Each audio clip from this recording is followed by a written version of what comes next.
everything been going? It's been good. Shifted around a little bit, Hmm. and so forth, so that way I could explore new avenues due to some of the changes that were going on with transportation and logistics. So at this time, I'm doing teaching. I'm over here teaching truck drivers how to drive. Wow. As we have a shortage, Yes. and so but I actually got a nice position over here in Georgia at Georgia Piedmont Technical College. So not that they're affiliated with any of this, but just to give you an idea of what's been happening. So and then I've just paused, as I think you were in some of the same groups I was in with the freight brokerage, Yes. as is how we met and so forth. So one of the things that I noticed that was happening with the industry itself was the changes in legislation. And I think right, what was it, last year sometime, or I think it was at the end of 2022, the legislation that came out regarding freight broker, what distinguishes a freight broker versus a freight dispatcher. Yes. Yeah. Okay, I saw and that. that, and they were basically demanding that if you wanted to do freight brokerage, you were going to have to, if you want to do dispatching, you were going to have to um, get bonded if you were doing multiple people. And then if you were, of course, if you're a freight broker, you have to do the bond. And the bond is what a lot of people were having a difficulty with because it looks at your credit score. So based on your credit scores, whether or not you're going to get a $7,000 bond or whether you're going to get a Yeah. $2,000 bond, Yeah. Absolutely. so some other shifts, some other changes I saw. Have you come in contact with anybody using Uber Freight? I've contacted, I mean, I've had some carriers. I talked to a lot of carriers, Joel. And yes, the carriers use Uber Freight. I mean, I'm Mhm. thinking Uber. I thought Uber was just for like a shuttle service or a taxi service, but no, they are actively involved in logistics, and they're doing Yes, it, and yes, they are. and they're doing a great job.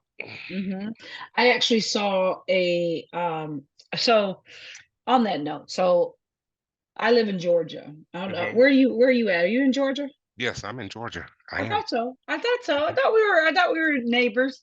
Um, so I was passing through Stone Mountain area, and there's a Sam's Club over there.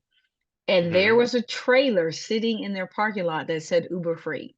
Yeah, yeah, absolutely. So they have this, they've got their trailers out now. Now, I've also talked to a few people who have used Uber Freight as a shipper and who have bid on Uber Freight as a transportation provider. And so what I noticed, so in talking to the shipper, they were not aware of, they knew they were calling Uber Freight. However, they didn't understand the transaction and how that was working. So, for example, they just pushed the order onto the platform and a truck driver bids. So in their mind, all they see is I pushed the order, somebody grabbed it and came and picked it up, right? What they don't see is that driver gets paid through Uber after they make the delivery. And so Uber is acting as the broker. Uber is a broker. Um, yeah, Uber is the broker, exactly. You can look them up, and what you'll see is how they've broken themselves out in different states. It can be Uber Freight. Amazon's a broker. Yeah, yeah, Okay. absolutely. Amazon's an NVOCC, non-vessel operating common carrier. So all of them have come into the playing field of where the space um, that was at one time just for the owner operator or the Schneiders of the world, right? Right. So with that, he didn't realize once that freight was picked up and who was paid, he paid Uber. So in his mind, Uber and the truck driver are one. I did what I had to do. Right. So Uber, however, didn't pay the driver. Oh, So the driver, obviously looking for his money, absolutely. serves the shipper saying, "Hey, you didn't pay me. I want my money." So the guy tells me he had to go to his attorney and actually get it squashed and show the receipt that he paid Uber for the pickup and the delivery. The So shipper. the shipper. Okay. So the truck driver though was not getting his cut as he was supposed to. So what I've in doing some research and my I'm a business major, so Yeah. we study companies all the time. And so deciding to dig into this, I noticed that Uber was having is struggling. They're having some financial troubles when it comes to their different business units. And I think what companies are forgetting, what they don't realize is when they jump into this business of freight and transportation and logistics, they don't understand the money game that it involves. Okay. And what they see is, oh, this is $1 trillion business model. Let's get in it. There's freight flying everywhere. Everything moves by truck. This has got to be lucrative. Okay.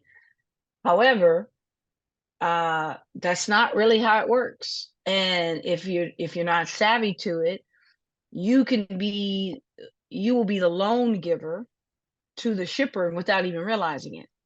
Okay. Because a shipper doesn't, they'll pay you to do, pick up, delivery, whatever, but they may not pay you for 90 days.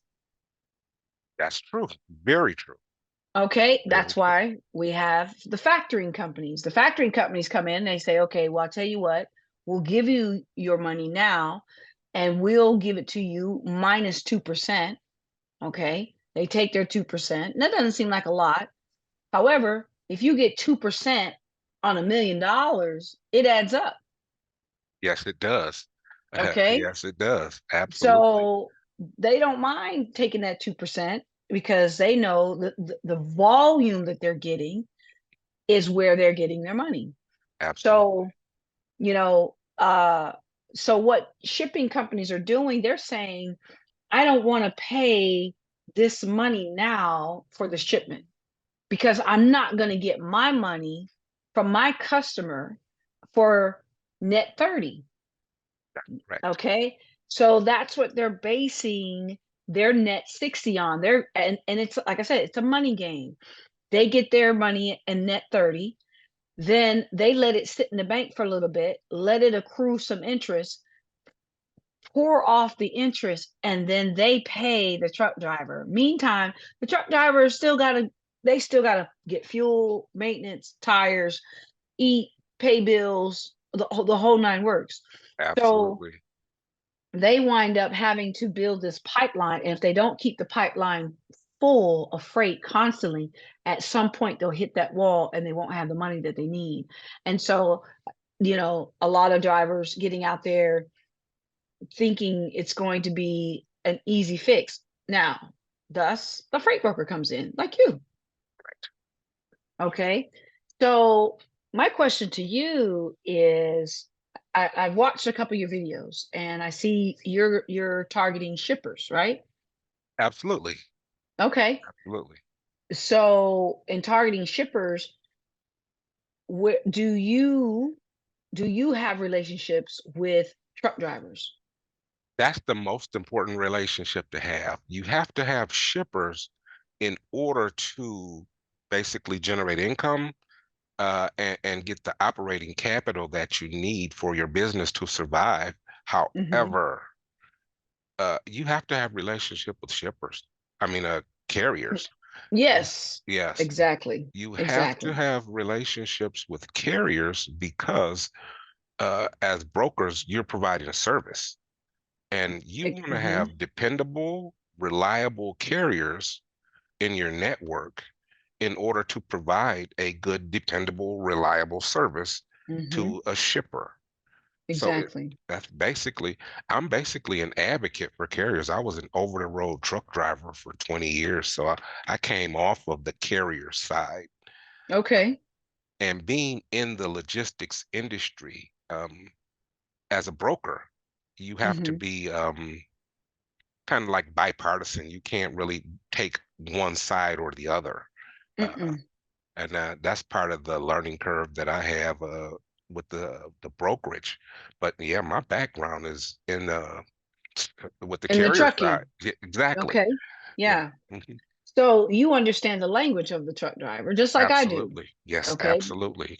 All Hmm. right. So in doing that, what puzzles me is some of the truck drivers are not as trusting with brokers as they are with dispatchers, which puzzles me because a dispatcher is the middleman of the middleman. They're not the broker is the closest to the shipper. And that's by law. Yeah. Yeah. So Yeah. the law established that a dispatcher cannot act as a broker unless they are bonded and insured. So what puzzles me is the relationship that truck drivers don't have with freight brokers, smaller freight brokers. Now, eh, you can kind of, see the risk that is involved, but the same risk that is involved with using Uber exists with a smaller broker house because Yes. Uber, like I told you in my first story, Uber wasn't paying the truck driver. And the whole purpose that truck driver went with Uber was because of the big name that it has of being, um, it's Uber. Their pockets are deep. So Correct. they think. So they But in think. actual exactly. But in actuality, they're not that deep. Number one. Number two, because they're bigger, they can do more damage to a smaller truck driver Yeah. than a local broker would. So it would benefit both the broker and the truck driver to form a strategic relationship and alliance so that they can together do the battle with the Ubers of the world if they so choose. Um, Now, the other, I would say, area to look at, and this is coming off of like the part Michael Porter. He's a Harvard professor. One of the things he talks about is the five forces of business. Okay, and that you have to look at all five forces that are impacting your transaction or your business model. It's not just one way. So, as a freight broker, you are dealing not just with a truck driver and a shipper. Um, you are also dealing with the shipper's suppliers. You're dealing with the truck driver's dilemmas, his maintenance, his breakdowns. There's all these other forces in there that you as the broker have to pay attention to. And Absolutely. so now that shippers are now a little weary with brokers in a way, not that they don't think they're reliable. It's again the money game. How much money can they place with on you to hold or within your business to hold before you break? Okay, because they don't. I mean, just as they don't want to pay the truck driver 90 days, they are using that same timeline not to pay the broker. Absolutely. Okay, Absolutely. so when you're going into talking with the shipper, I mean, yeah, you can get spot rates. Spot rates are never going to go away, but it is a different game to play. It is. It okay. Um, from the information that I've seen, you have to look at solving a problem that no one else is solving. And Exactly. in order to do that, you have to figure out what the problem is. Okay. And the only way to do that is through uh Communication. inquiry. Yeah. Yeah, communication. Okay. So in making that phone call, that's one way of getting it. The other intel is going to have to be researching the company or the niche that you're going after. When one part of the economy is up, another part will be down. It is what it is. It's just economics, okay? But there's always going to be an up and a down somewhere in the economy, right? So, excuse me. So, as brokers, we also have to be research um, Yeah. Absolutely. professionals, okay? Yes. Yeah. Because we have to figure out. So, let's say your niche is oversized equipment, Okay. okay? So, oversized equipment is common in construction. Right now, we are doing a lot of infrastructure, Yeah. Yeah. A lot of okay? bridges, highway, yeah. All that, right? Yeah. So, as a broker, you're looking to reach out to um, anyone who is in the construction business, and your contacts are going to be the project manager or the foreman. Yes. Okay, Yes. those are going to be your contacts. All right. Yes. You hit the nail Now, on the head. I'm actively doing that right now with the ah, construction that you're going into. Um, okay, excellent. the project planners and transportation uh, Hmm. managers, those are the people. They won't assign freight. What they do is they plan. Um, they map out the plan for the Yes, construction or the rebuild, and then they just authorize it to like construction companies to get it done, and then you got to contact the construction companies to be assigned the work. I'm doing that exactly. right as we speak. It's funny you said that. Okay. Okay. Well, it's we've got a lot of construction going on over there at the Yes, college. So, absolutely. um, and speaking with the project manager and foreman, those are some of the things I dug into only because as my students graduate, my mindset is where can I help them get a position to work? And so, in looking at what they were doing, it's like, oh, well, this is the pathway I can send the student to once they get their CDL. Hey, you can go ahead and work for this construction company, whether you are driving the dump truck or whether you are driving the flatbed. You can take this pathway, and here's who you talk to get there. So that was the and digging in. That was my motive in digging in.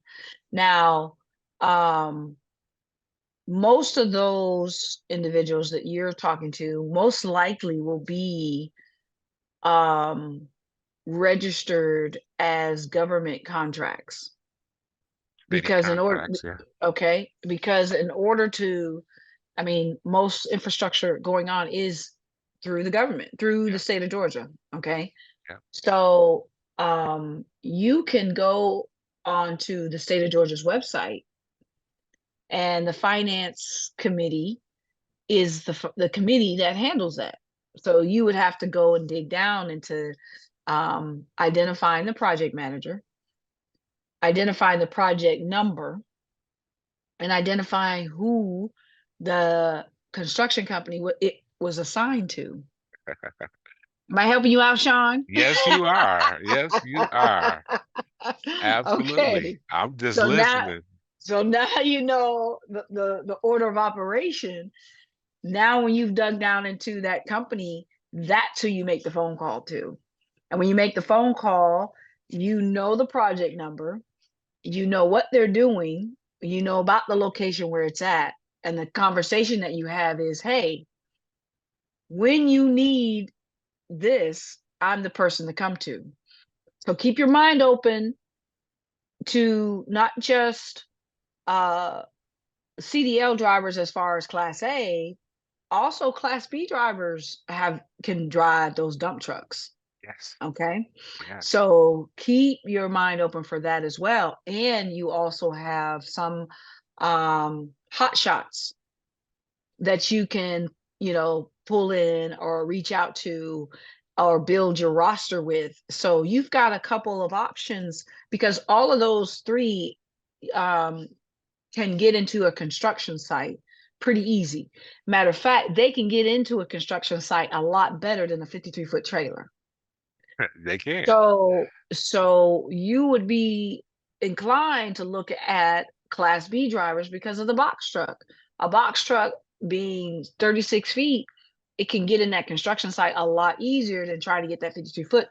Not that 53 foots don't go in there, but most of those are going to be flatbeds. 9 times out of 10, if a 53-foot trailer is going into a construction site, it is a flatbed.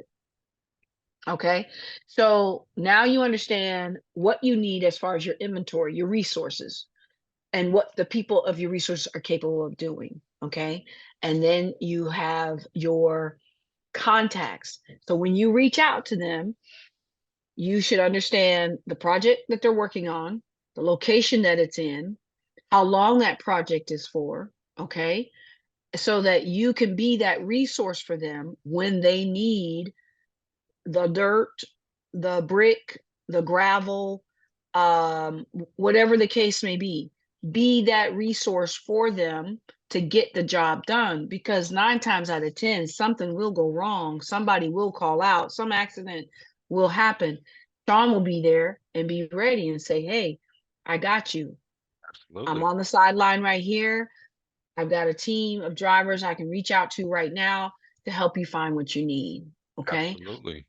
So, the owner operator right now is struggling to identify what pathway they need to take. And it can be in the uh, interest of the broker to identify the pathway and create a strategic alliance with the truck driver. Absolutely. Okay. Absolutely.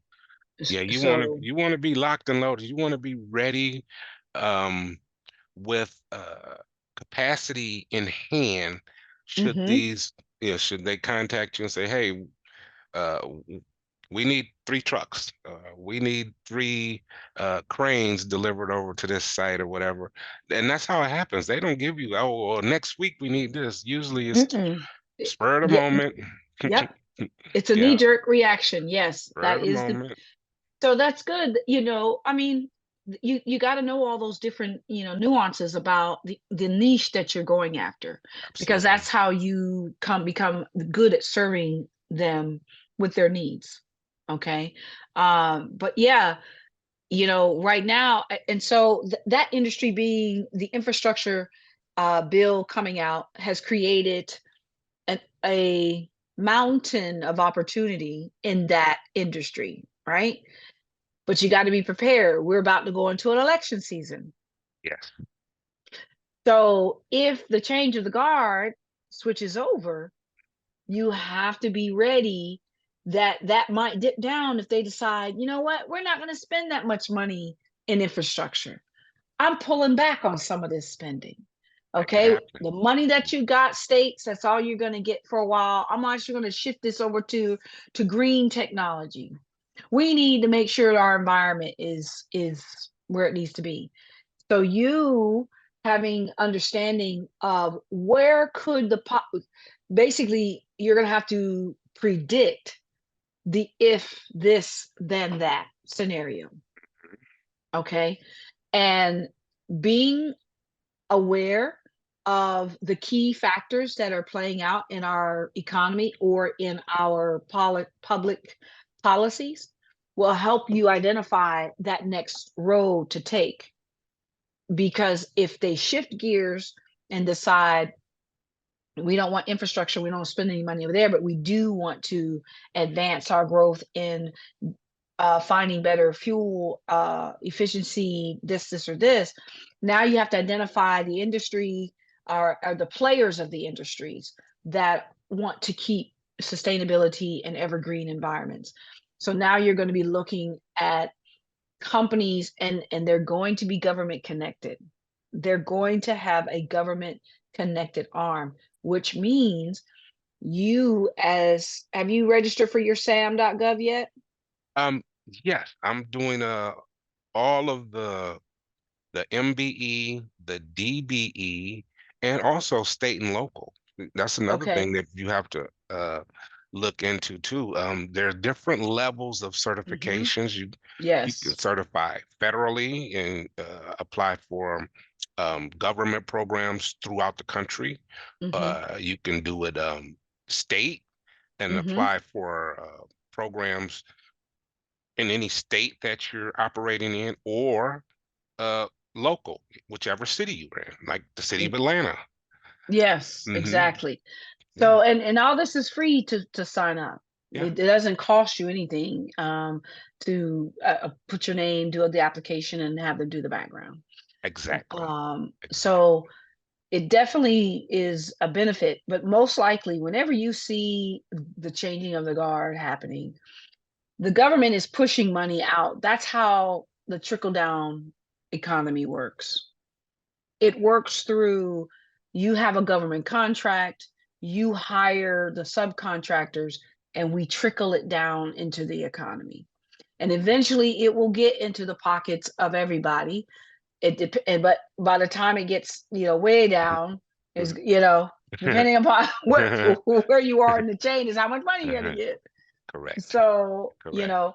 but being in the know and being aware of that, that's going to help you identify if the construction industry decides to go into a downward slope and I start losing opportunity, where should I be looking to gain, to leverage or to supplement that downfall?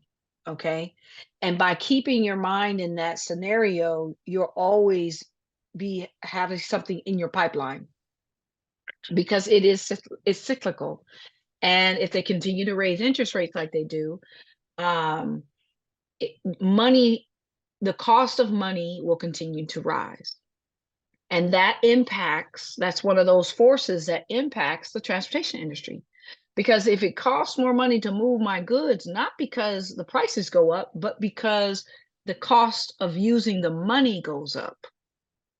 So when the cost of using the money goes up, the prices change.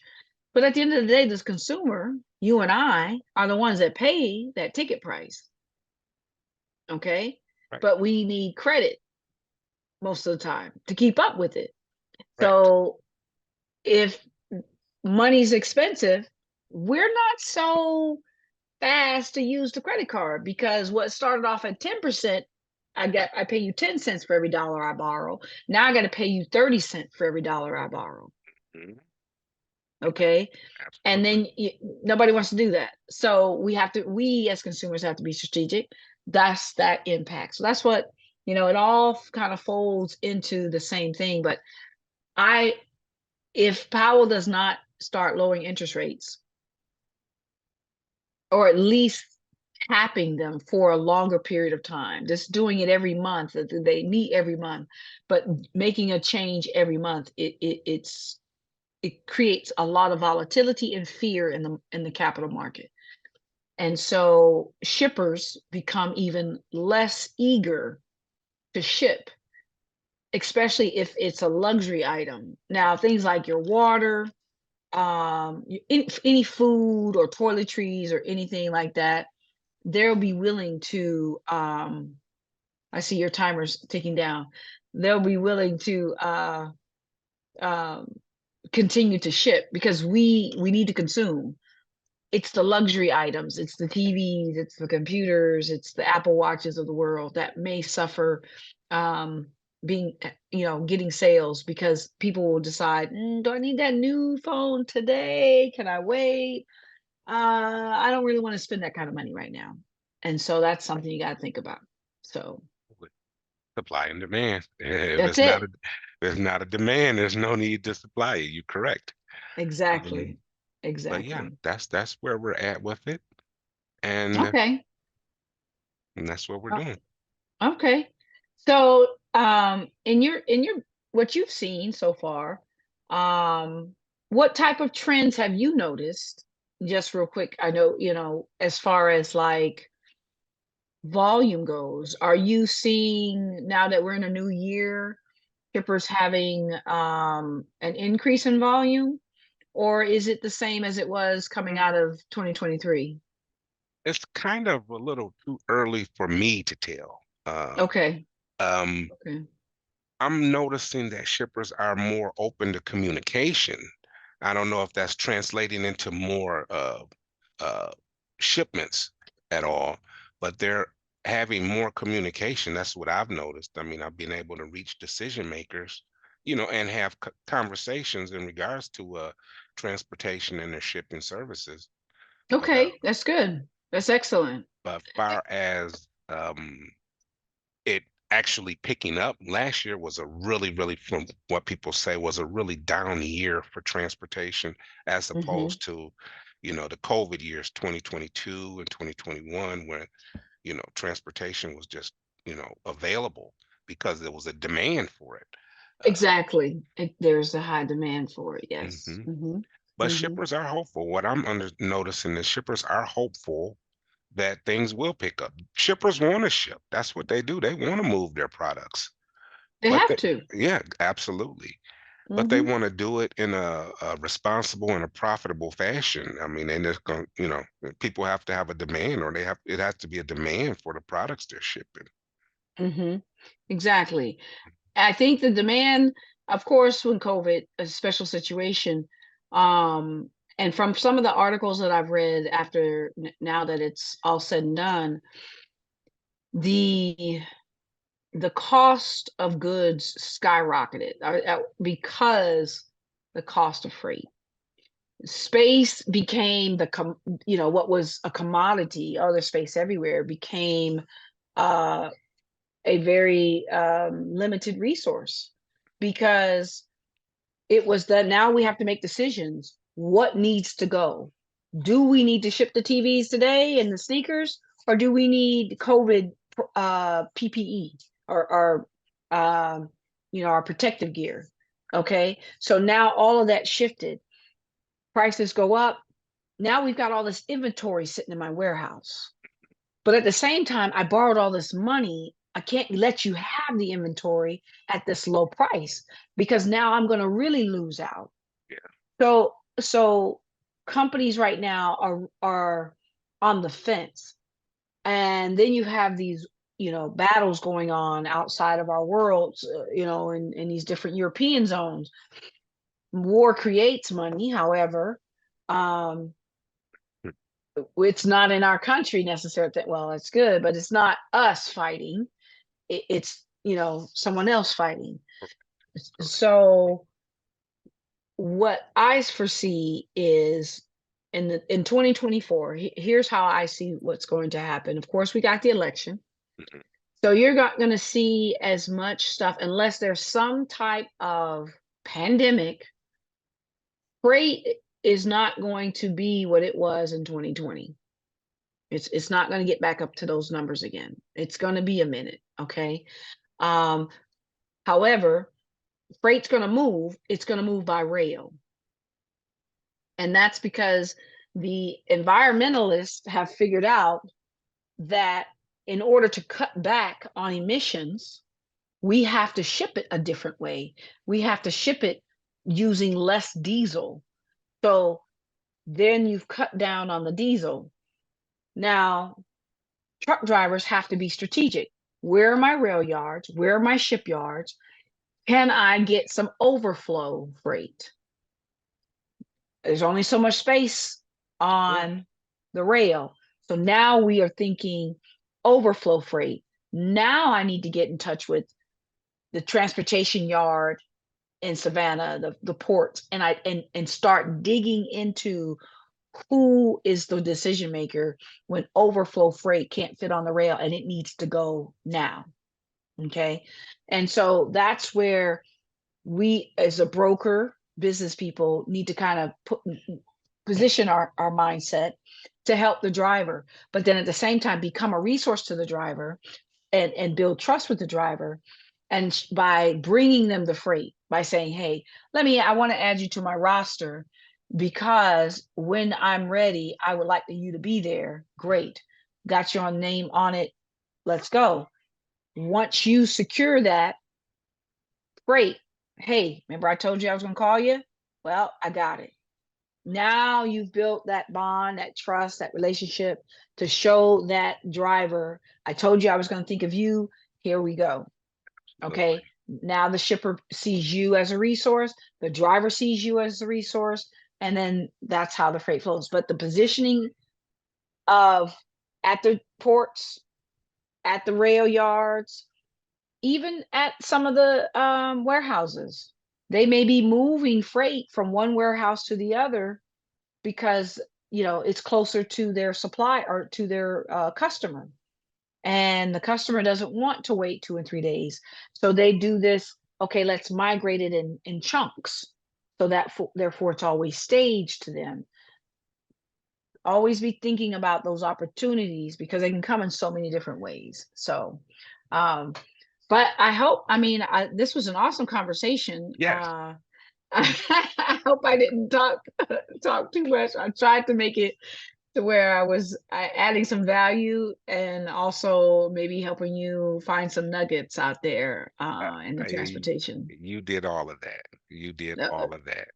And I hope other people can, pick up on those nuggets and that value and use it to be successful.